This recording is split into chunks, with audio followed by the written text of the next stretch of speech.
আসসালামু আলাইকুম। আশা করি আপনারা ভালো আছেন। আমেরিকা এখন শীত প্রায় শেষের দিকে। আর যেহেতু হালকা গরম পড়ছে তাই দেখুন খুব সুন্দর ফুল ফুটেছে আমার বাসার সামনেই। ভাবলাম এই সুন্দর এনভায়রনমেন্টটা আপনাদের সাথে শেয়ার করি। আর সেই সাথে আমার ভার্সিটিতে একটা প্রোগ্রাম ছিল, সেটাও আপনাদের সাথে শেয়ার করব এই ভিডিওতে। আশা করি আপনাদের ভালো লাগবে।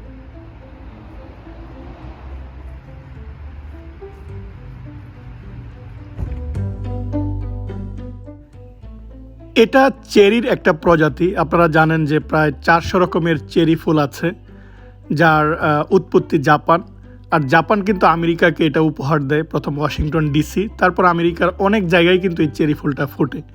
আর এই প্রজাতির চেরি ফুলটার বৈশিষ্ট্য হচ্ছে এটা খুব তাড়াতাড়ি ফুটে, অর্থাৎ অন্যান্য চেরি ফুল ফোটার আগেই যখন একটু শীতের শেষে হালকা গরম পড়ে তখনই কিন্তু এই ফুলটা ফুটে ওঠে। আর যেহেতু এটা পিঙ্ক কালার তাই দেখতে খুবই ভালো লাগে। নর্মালি আপনারা দেখে থাকবেন যে জাপানের যেটা চেরি ফুল সেটা কিন্তু একটু সাদা বর্ণের হয়। আমি জাপান ছিলাম, দেখেছি খুব সুন্দর। ওরা সাকুরা উৎসব পালন করে, যখন চেরিগুলো ফুটে গাছের নিচে বসে ওরা সময় কাটায় বা পিকনিক করে। আর আমেরিকার এটা যেটা এই প্রজাতির চেরি ফুলটা এখন সবার আগে ফুটে উঠেছে, এখনও অন্যান্য চেরি ফুল সেটা ফুটেনি। অর্থাৎ এর বৈশিষ্ট্য হচ্ছে এ সবার আগে দেখা দেয়। আর এই যে ফুলগুলা ফুটেছে এই ফুলগুলা কিন্তু আস্তে করে পাতায় রূপান্তরিত হয়ে যাবে। অর্থাৎ শীতের শুরুতে যখন পাতাগুলা ঝরে যায়, এখন প্রথম ফুল আকারে সেটা হয়, তারপর ফুলগুলা ঝরে যাবে আর এটা থেকেই কিন্তু সবুজ পাতায় পরিবর্তন হয়ে যাবে, অর্থাৎ সবুজ পাতা গজাবে। দেখুন, দেখতে খুবই ভালো লাগছিল। অর্থাৎ হঠাৎ করে যখন আপনার তাকাবেন, তারপরে এই গাছগুলার দিকে তাকাবেন, আপনার এক ধরনের মুগ্ধতায় কিন্তু মুগ্ধতা ছড়িয়ে দেয়। কারণ ওরা পরিকল্পনা অনুযায়ী একসাথে সারি সারি গাছগুলা লাগায় এবং দূর থেকে দেখতেও কিন্তু ভালো লাগে।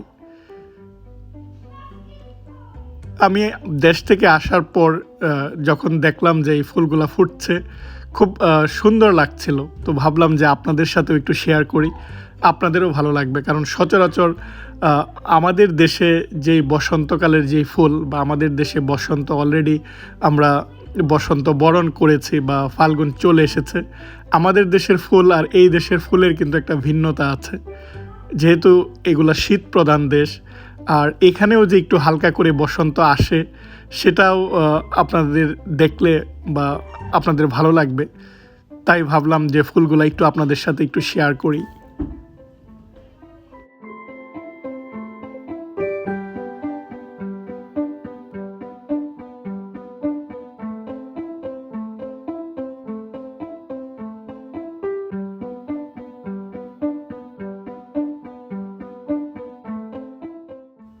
এই চেরি ফুলগুলা দেখতে সুন্দর হলেও বা খুবই ভালো লাগলেও এগুলা কিন্তু ক্ষণস্থায়ী, অর্থাৎ 4-5 দিনের মধ্যে এগুলো ঝরে পড়ে যায়। আর যেটা আপনাদেরকে বললাম, আস্তে আস্তে সবুজ পাতা গাছে সবুজ পাতা গজায়, ফলে খুব ক্ষণস্থায়ী, সৌন্দর্যটা বেশি দিন থাকে না। যাই হোক, অন্যদিকে আমেরিকান ইউনিভার্সিটিগুলোতে জানুয়ারি মাসে শুরু হয়েছে স্প্রিং সেমিস্টার।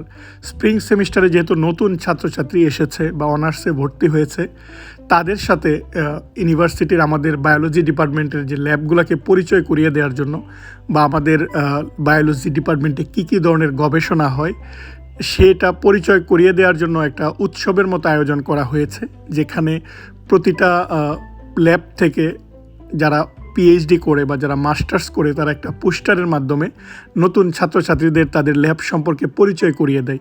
অর্থাৎ কোন ল্যাবে কী ধরনের গবেষণা হচ্ছে, তারা কি কাজ করে, কিভাবে কাজ করে সেটা তারা শেয়ার করে। আর নতুন ছাত্রছাত্রীরা এসে প্রশ্ন করার মাধ্যমে তারা জানতে পারে যে তার বিভাগে কী কী ধরনের গবেষণা হয়। এটাই দেখুন যে explore our research and get involve. তো এখানে দেখুন প্রতিটা ল্যাব থেকে ছোট ছোট পোস্টারের মাধ্যমে ল্যাবগুলোকে পরিচয় করিয়ে দেওয়া হচ্ছে, আর ছাত্রছাত্রীরা এসে তাদেরকে প্রশ্ন করছে এবং তারা সেই প্রশ্নের উত্তরগুলো দিচ্ছে মূলত যারা পিএইচডি করছে বা যারা মাস্টার্স করছে তারা। আর যারা এখানে দেখতে আসছে তারা হচ্ছে মাত্র অনার্সে ভর্তি হয়েছে, অর্থাৎ তাদের জন্য এই আয়োজন। এবং এই আয়োজনের মাধ্যমে প্রফেসরগণ তাদের ল্যাবগুলা পরিচয় করিয়ে দেয় নতুন ছাত্রছাত্রীদেরকে। খুব সুন্দর আয়োজন দেখুন।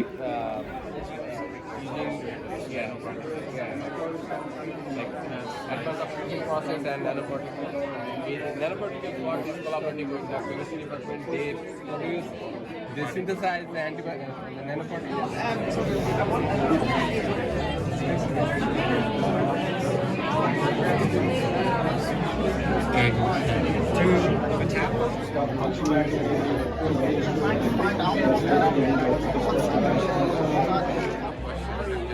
শুধু যে ল্যাবে কী ধরনের কাজ হয় তা নয়, ল্যাবে কি কি মেম্বার আছে তাদেরকেও ছবির মাধ্যমে পরিচয় করিয়ে দেওয়া হয় এখানে।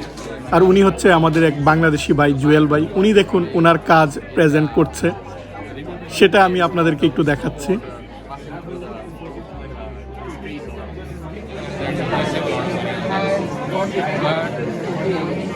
Other places are apart from that.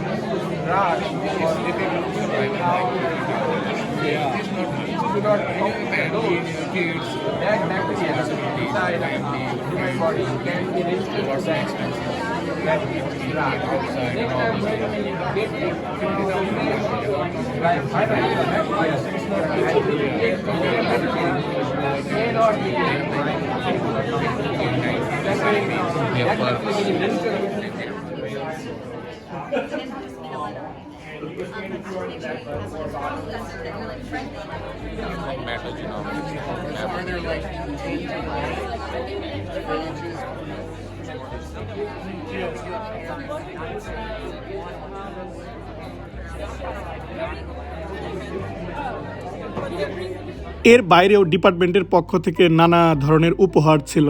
দেখুন এখানে পেন ছিল বা এখানে পেন র্যাপ ছিল, তারপর এখানে সুন্দর গ্লাস ছিল, প্যাড ছিল, অর্থাৎ ছাত্রছাত্রীরা যেন এখান থেকে সেটা নিতে পারে তারা এই জিনিসগুলো সুন্দর করে সাজিয়ে রেখেছিল। আর প্রতিটা ছাত্রছাত্রী এরকমভাবে যখন পোস্টারগুলো দেখবে, প্রতিটা ল্যাবের পোস্টার দেখে তারা যখন ভিজিট করবে তখন ওখান থেকে একটা টোকেন দেওয়া হবে। তারপর ভিজিট করা শেষ হলে এই টোকেনগুলো যখন তারা এই জায়গাটায় এসে জমা দিবে, দেখুন যখন ওরা ভিজিট করবে তখন এরকম একটা জাস্ট টোকেন টাইপ, অর্থাৎ সে যে এটা ভিজিট করেছে তার প্রমাণস্বরূপ ওখান থেকে দিয়ে দেয়। এবং সেগুলা নিয়ে তারা এই জায়গাটায় এসে জমা দিলে তারা এখান থেকে পিৎজা নিতে পারবে। সো পিৎজাগুলো দেখুন খুব সুন্দর করে সাজিয়ে রাখা হয়েছে, অর্থাৎ আন্ডার গ্রাজুয়েট স্টুডেন্ট যারা অনার্সে ভর্তি হয়েছে তারা যদি এখান থেকে পিৎজা নিতে চায় তাহলে অবশ্যই তাদেরকে ঘুরে ঘুরে দেখতে হবে। অর্থাৎ আপনি যদি না ঘুরে দেখেন তখন আপনি ওই যে স্টিকার বা টোকেনটা পাবেন না, আর টোকেন না পেলে আপনাকে পিৎজা দেওয়া হবে না। অর্থাৎ আপনি যদি এখানে লাঞ্চ করতে চান বা এখান থেকে পিৎজা বা এখানে কফি ছিল, চা ছিল, সেটা আপনি পান করতে চান তাহলে অবশ্যই আপনাকে স্টলগুলো ঘুরে সেখান থেকে টোকেন সংগ্রহ করে তারপরে এই জায়গাটায় আসতে হবে। নানা ধরনের পিৎজা ছিল।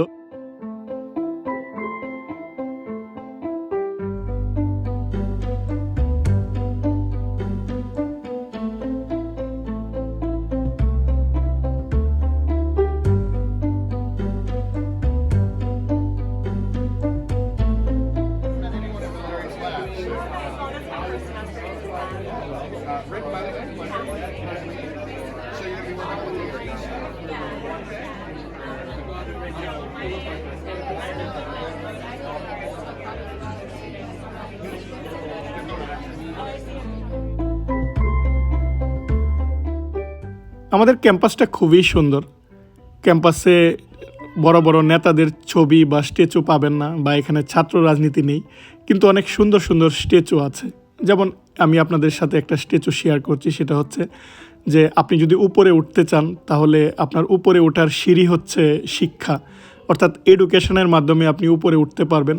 সেটাই দেখুন এই স্ট্যাচুতে সুন্দর করে ফুটিয়ে তোলা হয়েছে। অর্থাৎ আপনি যদি উপরের দিকে যেতে চান তাহলে শিক্ষা হচ্ছে একটা অন্যতম মাধ্যম। আর আমরা যারা মধ্যবিত্ত, আমরা যদি নিজেকে পরিবর্তন করতে চাই বা সামনের দিকে এগিয়ে যেতে চাই তাহলে শিক্ষিত হওয়া ছাড়া কোনো উপায় নাই। অর্থাৎ শিক্ষাই আপনার জীবনকে পরিবর্তন করে দিতে পারে। তাই শিক্ষিত হন এবং আপনার পরবর্তী প্রজন্মকে যেন তারা শিক্ষিত হতে পারে, সুশিক্ষায় শিক্ষিত হতে পারে, সেজন্য তাদেরকে পরিবেশ তৈরি করে দিন, তাহলেই জীবন হবে এরকম সুন্দর, রঙিন। সেই কামনা করে আজ আপনাদের কাছ থেকে বিদায় নিচ্ছি। পরবর্তী ব্লগে আবারও কথা হবে। আপনারা ভালো থাকবেন। আল্লাহ হাফিজ।